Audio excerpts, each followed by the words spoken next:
Hello, Robert Bastian here. Just in case somebody tunes into this video first, keep in mind this is really a part of a webinar that was done a few days ago, and that webinar is available online. And that has the PowerPoint that really describes this entire syndrome of R-CPD. So go please and look at that PowerPoint if you have not already.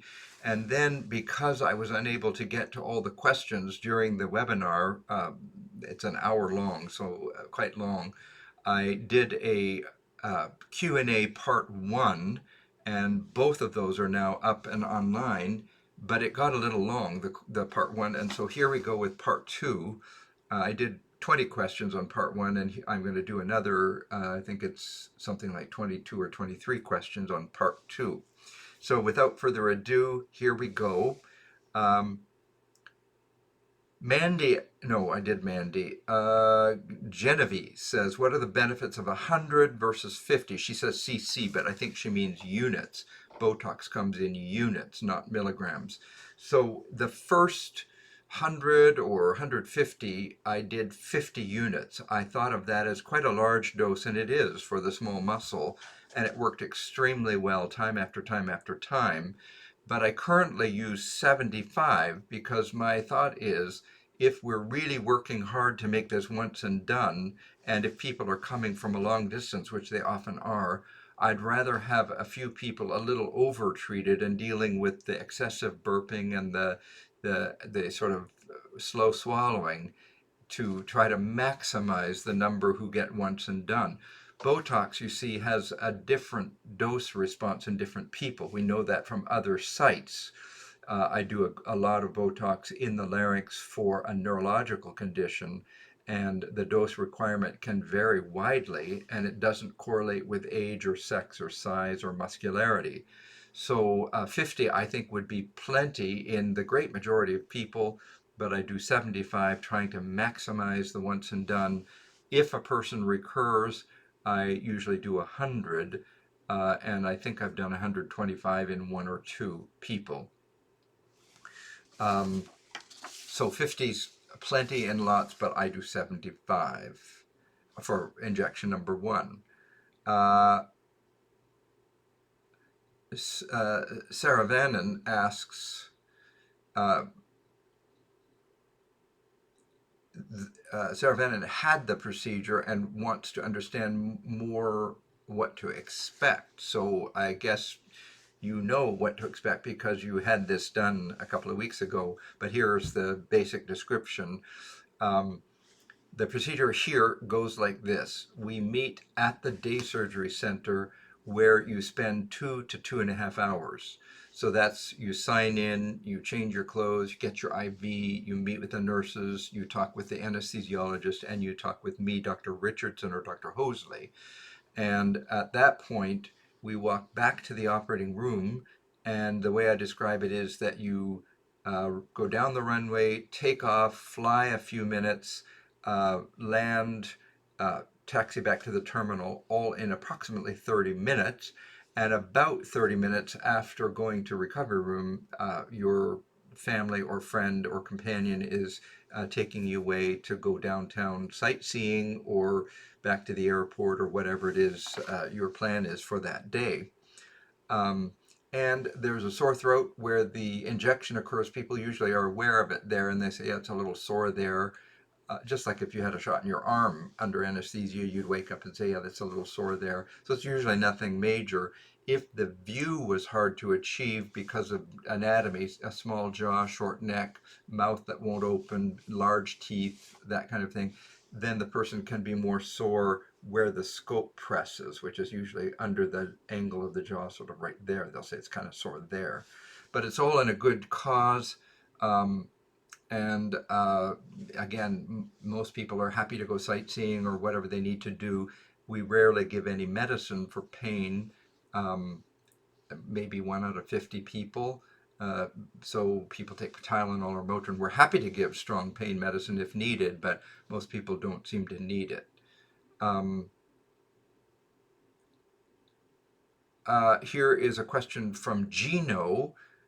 A lot of people on Reddit talk about shaker, and Geno's confesses to some skepticism because failure to relax the UES, not weakness of the UES, which muscle building would tend to fix, but failure to relax. So perfectly logical line of thought.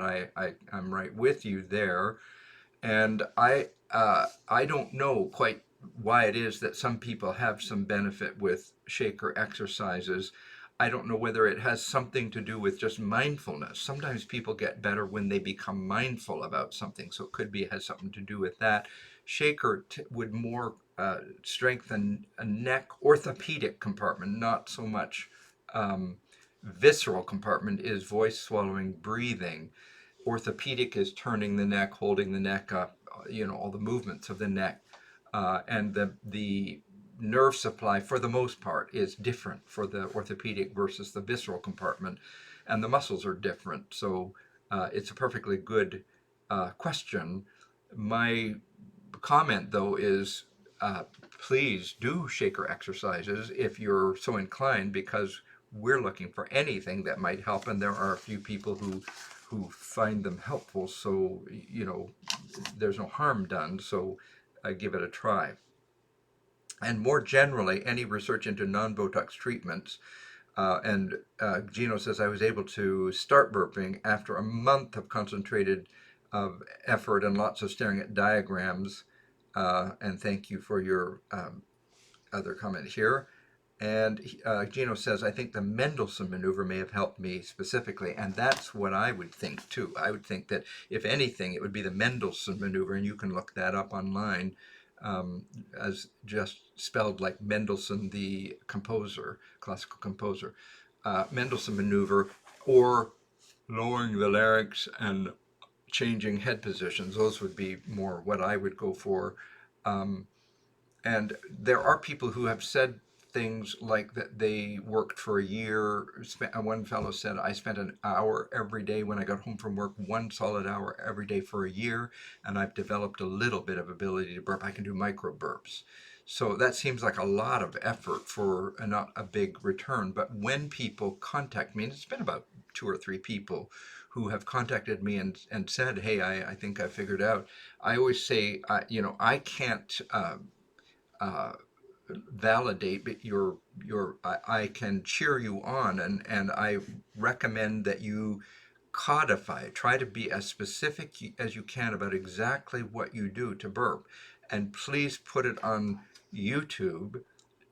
Describe it and demonstrate it on YouTube, and then go to Reddit and put a post there saying, hey, I figured it out, because it would be wonderful if there were a way uh, to do this without Botox. That would be fantastic. Um, Sarah asks, can you get a third injection? And the answer is yes, you can get a third injection. You could get a fourth injection. You could get a 100th injection. We have people with this neurological condition of the larynx who get 3 injections per year on a ongoing basis. I think I've done a few people about 30 years now, and they continue to get great results. You say, well, why do you have to repeat it in them? Well, because they have a neurological condition called dystonia, and it's not amenable to teaching. It's an intrinsic neurological problem. I don't view R-CPD as a neurological problem, and that's why I think it's amenable to teaching, with Botox being the best or the most efficient and immediate teacher.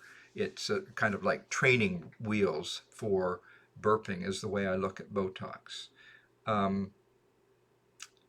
Here's Brenda, who says, are there other issues and conditions that cause no burping?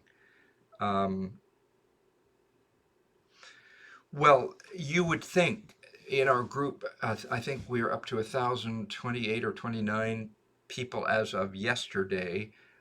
You would think that we would have had somebody who has come to us and they can't burp, but they have something different, and that hasn't yet happened. So what I mean is, people who come to us and they say, I can't burp, I have gurgling, I bloat, and I have flatulence, or they have 3 out of 4, or there's always a slight difference in the manifestations in different people. I think I covered that in the original slideshow, but you would think that we would have had somebody that we would have seen who couldn't burp, that we'd say, oh, you don't fit the, it hasn't really happened. I did have a couple of people who came who just didn't match the syndrome.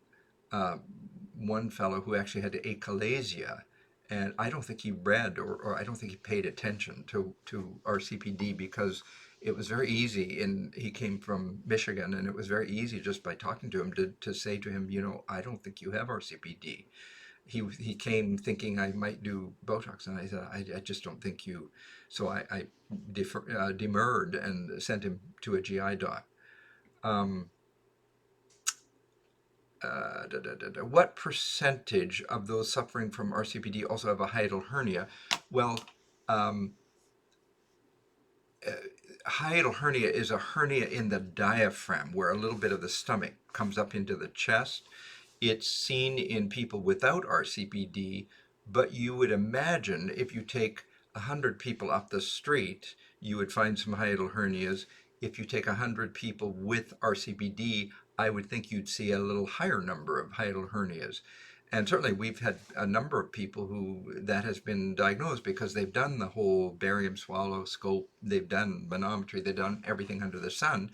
And one of the findings was you have a hiatal hernia.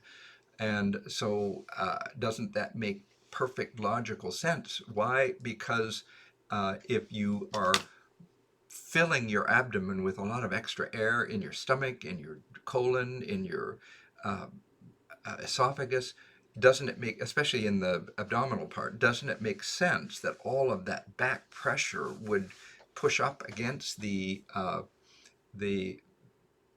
diaphragm and create hiatal hernia in a higher percentage of people? But it's not important to us whether you do or don't if you have the syndrome, if you have the misery, the severe daily misery of can't burp, gurgling, bloating, flatulence, hiccups, nausea after eating, then we're not going to pay greatest attention to the hiatal hernia. We're going to think of that as the result, and we're going to deal with the R-CPD and get you burping, and then see what happens. And typically the hiatal hernia slides away into irrelevance, just like it is in the, not irrelevance, but it diminishes greatly in importance. It doesn't require any direct treatment once you fix the R-CPD. This person, Randall, very good question. Between these two, which do you believe to be a cause or symptom? The hiatal hernia facilitated by the R-CPD, not the other way around. And this person, Randall, asks, should you treat the R-CPD first or the hiatal hernia? Absolutely the R-CPD first. If you fix the hiatal hernia, but you still have R-CPD, you're going to be hammering against the repair. And so absolutely go first to repair the R-CPD, to fix the R-CPD. Here's someone, Angela or Angela, who says, is there treatment for me? I'm a 64-year-old non-burper. I've had these symptoms over a lifetime. I am so sorry. How I wish you could have discovered this earlier, because again, for many people, this is severe daily misery, and that's a lot of years of severe daily misery. So I'm sorry about that. So the answer is, there is treatment for you, the same as for everyone else.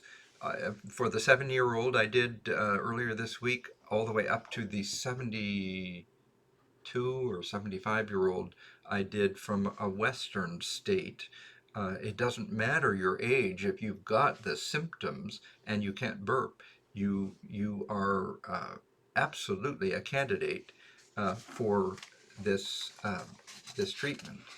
And especially if you've been through every kind of test and you've seen every kind of doctor and you've tried every kind of treatment and you fit the syndrome, go. I'd say yes, please. And you're uncomfortable and miserable. It's so straightforward to handle that I really would like you to consider it.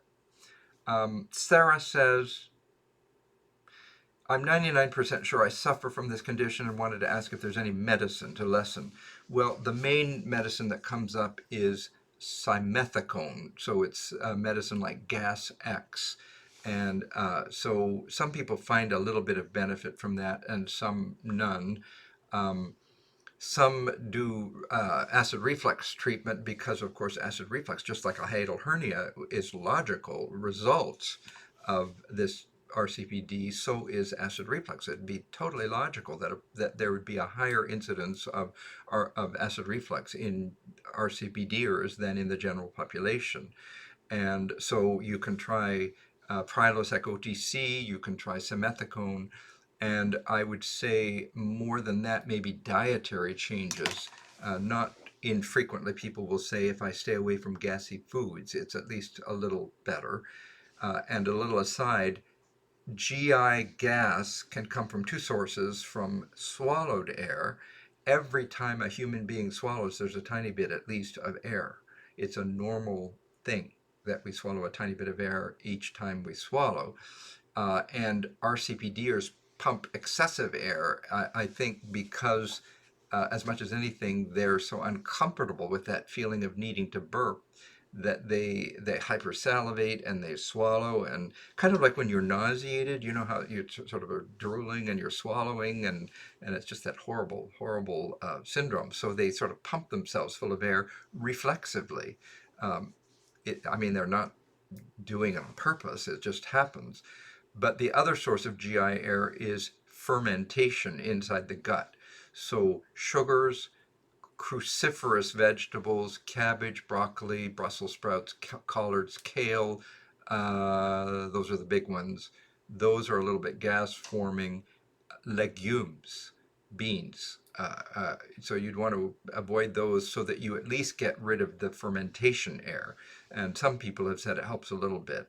A lot of people also say it doesn't help that much, but that you could try. Go online and look up FODMAP, F as in Frank, ODMAP as in Paul, FODMAP diet. And if you do some kind of a modified FODMAP diet, that could reduce the GI source of air, not the swallowed air. And of course, I think it's obvious to everybody who's got RCPD, they just know don't do carbonation. I don't think I have to tell anybody that. Um, Here's Florence, who says, why does the feeling of being oppressed at the level of the lungs, meaning having that sensation that you can't fill, there's not enough room to breathe, and the gurgling noises and all the symptoms are worse after I have laughed too much, my nose is stuffy, or I'm stressed? Well, I think we'd have to look at you in two conditions and decide, are you swallowing more frequently when you're laughing? And just like you can cry with laughter and you can double over. Well, do people hypersalivate and swallow more? I don't know, but that would be the only way I could um, imagine why that might be. um, Then Vanessa says, have you found any anatomical or physiological differences? The answer there is, originally, and I still do it to this day, I look, because I'm going to be there surgically the next day, I want to know, is there something in the base of tongue? What's the anatomy look like down there? And I even do a simple esophagoscopy for fascinating reasons. But originally I wanted to look at the ability to lift the palate, the pharyngeal squeeze, the vocal cord movement, and I wanted to look for salivary pooling. I thought maybe there would be excess foamy saliva, and that might have something to do with it. And it turns out it's a normal I mean, it's a population like off the street. So if you have our 1,028 or 1,029 people with RCPD, it makes sense that a few have a little bit of swallowing symptomatology. Very few. Almost everyone swallows normally. Virtually everyone. But if you find 1,029 people just off the street, don't you think it's likely that there would be a few who would say, oh yeah, I have this little issue with swallowing? So I don't think it's related. And certainly when we look surgically, we can't see any difference from the general population in people who have R-CPD. Because it's a functional disorder. It's a failure to relax. It's not fibrosis or scarring or stenosis. It's just the normal muscle just won't let go to let air in a retrograde, in a reverse direction. It refuses to let go. And do you have colleagues who work in Quebec? What I would say, I think I said this in the seminar or in the webinar. What you do is you call large ENT groups in your area and just ask the scheduler or the triage nurse, does any of your doctors help people who can't burp? If there's been even one patient in that clinic, everybody will know about it because it'll be novel and it'll be talked about and it'll be kind of exciting and new and so forth. And if you can't find someone who's done it, then ask, is there a laryngologist? Because laryngologists tend to focus not just on voice, but also on swallowing. So they would be the ones in the ENT group most likely to be willing to do this for you. Carrie in the 51, the original article has all the information that they would need, the pictures of how to do the injection and so forth.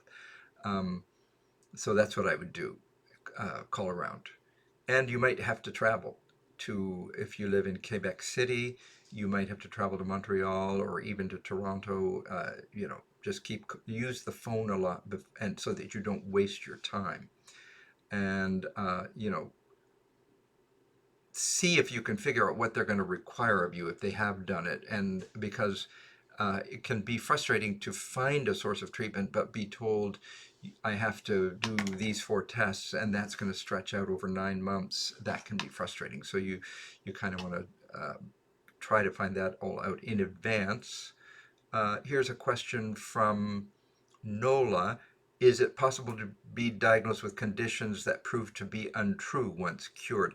I love that question. I think what Nola is asking, she's talking about the idea that people go and get evaluated, they do the tests, and they're told this is the reason, this is the reason, and this is the reason. So it's like they've got 3 diagnoses, and Nola might be someone who would just accept that and say, well, that's what I have. I'm told that I have these things. And then she gets treated for R-CPD, and all of the symptoms go away. And so do I still have those prior diagnoses, non-R-CPD diagnoses? And the answer is probably not. So we've seen tons of patients. I mean, it's almost routine that people are told, oh, your issue is acid reflux, or oh, you have irritable bowel, or oh, you have SIBO, small intestine bacterial overgrowth. So people are told all kinds of things. And my rule of thumb, because of all this experience of diagnoses that in my opinion are not the main one, people could have those diagnoses, but it's not the main issue. So the rule of thumb for me is, when you have a very clear case of R-CPD based in the syndrome, not in a test, but in the syndrome, not necessarily in the test. I mean, you can design manometry to reveal what we already know you have. So that's fine if you want to do that. But once you have clear case of R-CPD, what I say, and it's maybe a little not bombastic, but a little something. I say everything GI, all functional GI symptoms are related to R-CPD until proven otherwise. And so I say, get your R-CPD treated, and then if you have residual symptoms, fine, begin thinking about other possibilities.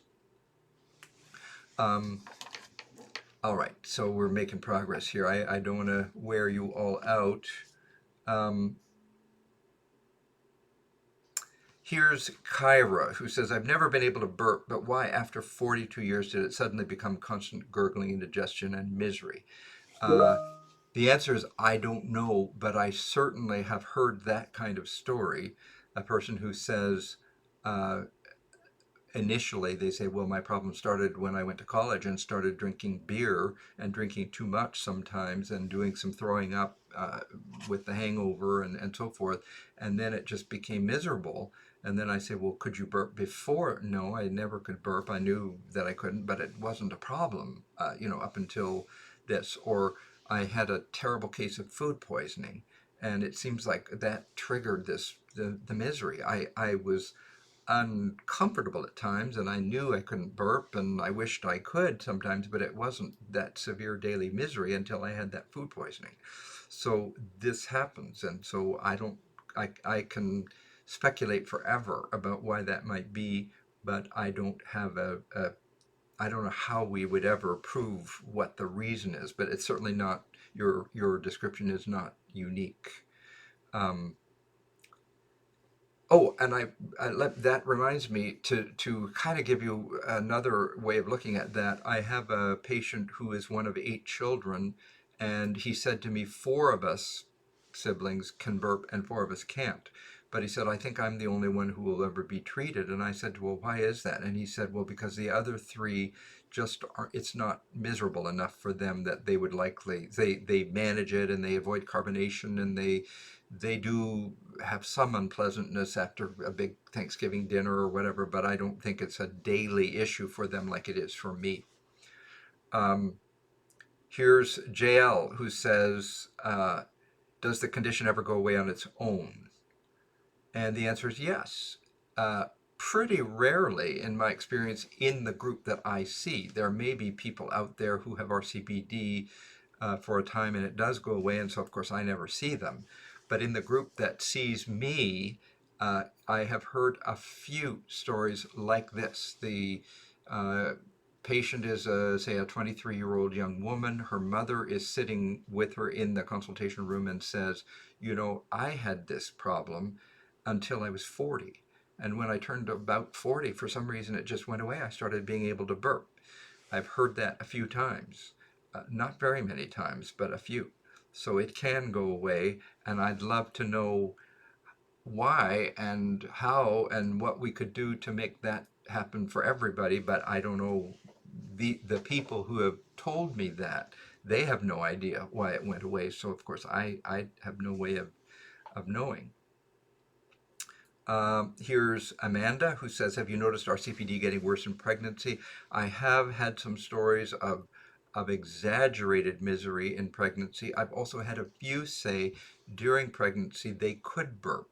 And there's the sphincter function is altered in certain ways in pregnancy. So that's a very interesting subject that I just can't, I don't have enough information to give you, but other than just to say, yeah, I've seen people who had extra trouble in pregnancy, but I've also seen a few who said during pregnancy they could burp. Um, Here's a question from Mathieu who says, is it normal to have no slow swallowing? In other words, no effect on swallowing after Botox injection. And Mathieu says the burps are there, but he never had any issues with swallowing. And so that's great. That would be ideal in everybody if we could avoid that little swallowing disturbance. Um, but it's not usually the case. Most people are able to identify a little bit of issue with swallowing. Now, a lot of people, it's not a big deal. They aren't troubled or oppressed by it, but they are aware there is a little effect on swallowing. So it's unusual to have no effect on swallowing.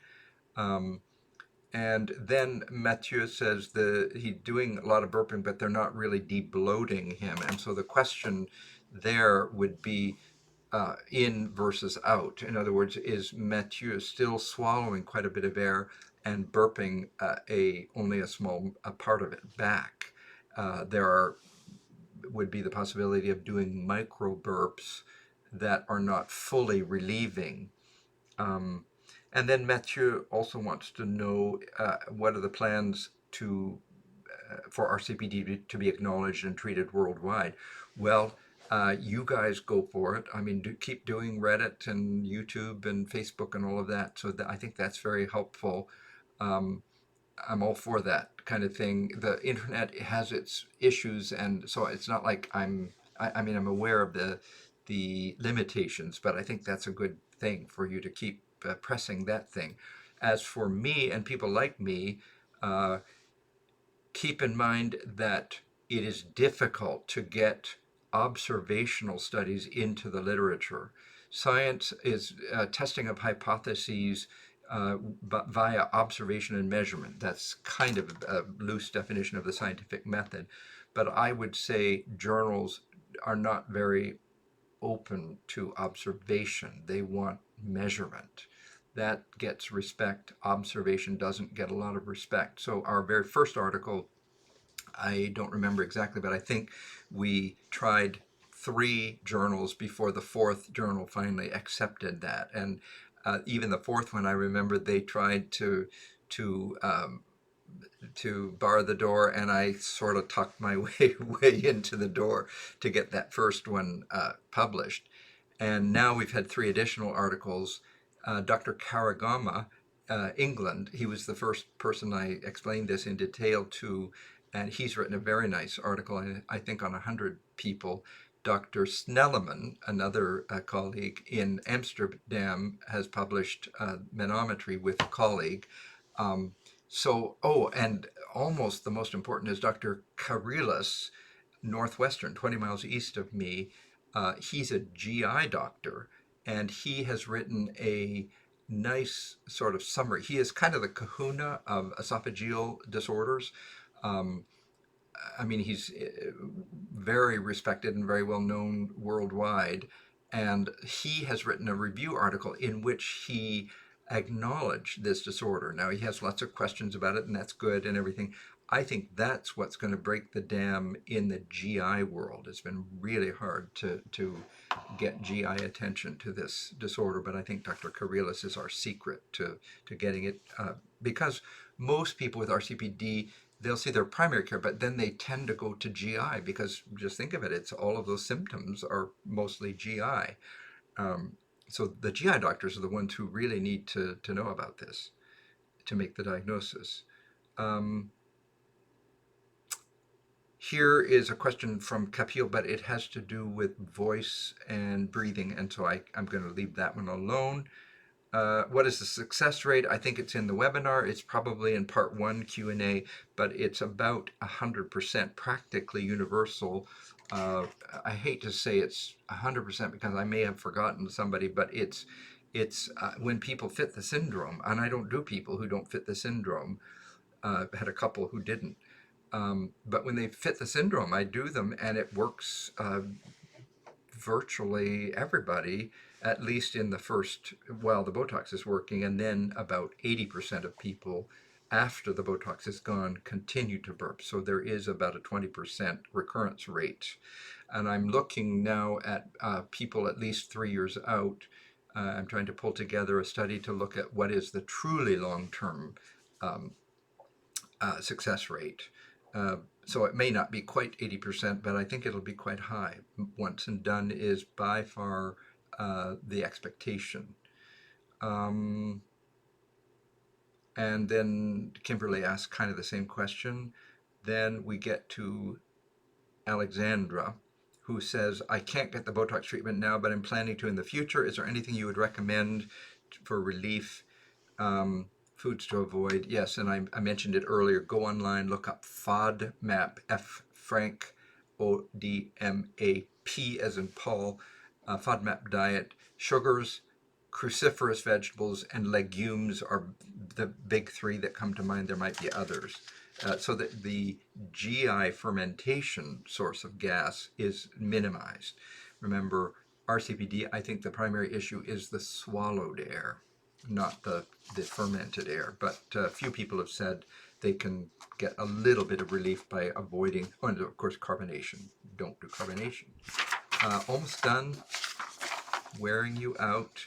How rare is R-CPD? From Richard.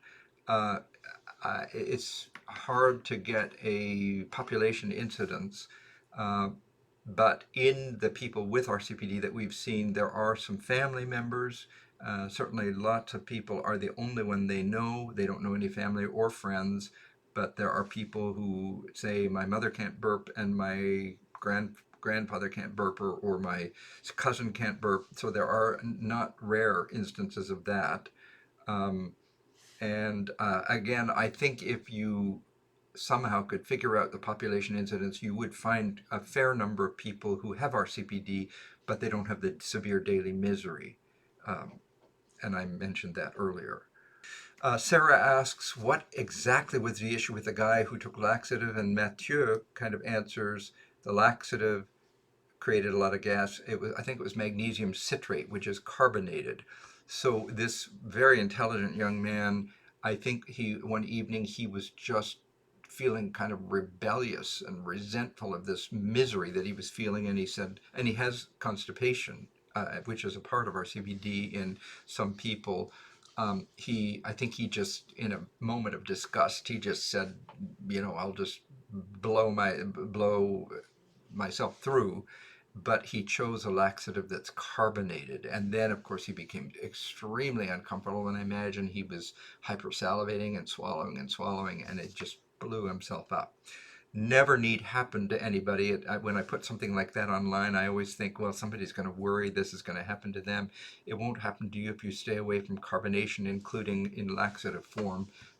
So please don't worry. Can people be allergic to Botox? From Margaret. Not in my experience so far. It's used massively for sweating, for genital urinary things, for other GI things, lower esophageal sphincter. I've used it tens of thousands of times in the larynx for this rare neurological disorder that we have a very large population of, and never an allergy. Antibodies, yes. So you become immune to it. You form an antibody. That's not very common either in this site and this number of injections, but it can happen. But it's not an allergy. So I'm sure that it could happen, but I've never heard of it, and I've never seen it in tens and tens of thousands of injections. And Susan asks, doesn't the Botox typically wear off over time? And the answer is there, and I think I've said it in the seminar, but just in case, the idea is initially we start with Botox burps. You have nothing to do with it. You need just be along for the ride. But then we have to get to Susan burps. So as the Botox burps diminish, the Susan burps need to increase. So we have to make that transition from Botox burps to Susan burps, and we have somewhere between 2 and 5 months to get that done. And that's why we can do the once and done, because the Botox is training wheels, and you're inserting your mindfulness and your fidgeting to get over to Susan burps. Practicing, I mentioned it. You're being mindful. You're seeing what you can do. It's mostly Botox burps, but you're seeing what you can do with head position, with chin thrust, lowering the larynx like you're yawning or talking like Bullwinkle, and see what you can do to accentuate, to speed up, to make louder the burps. All right, I think that's 40 some questions in all, 20 in part 1 and maybe 23 or 24 in part 2. Thank you for listening. I hope it didn't wear you out. We'll be glad to do other Q&A if questions come in that have not been covered. Probably wouldn't be for a few weeks or even a few months, but we're really eager to spread the word and help people with this terrible affliction. My advice is, please keep going, keep pushing, keep asking, keep knocking on the door, and get yourself treated if you're in that severe daily misery group, because there is tremendous relief available for you. So thank you, and I'll sign off now. Bye-bye.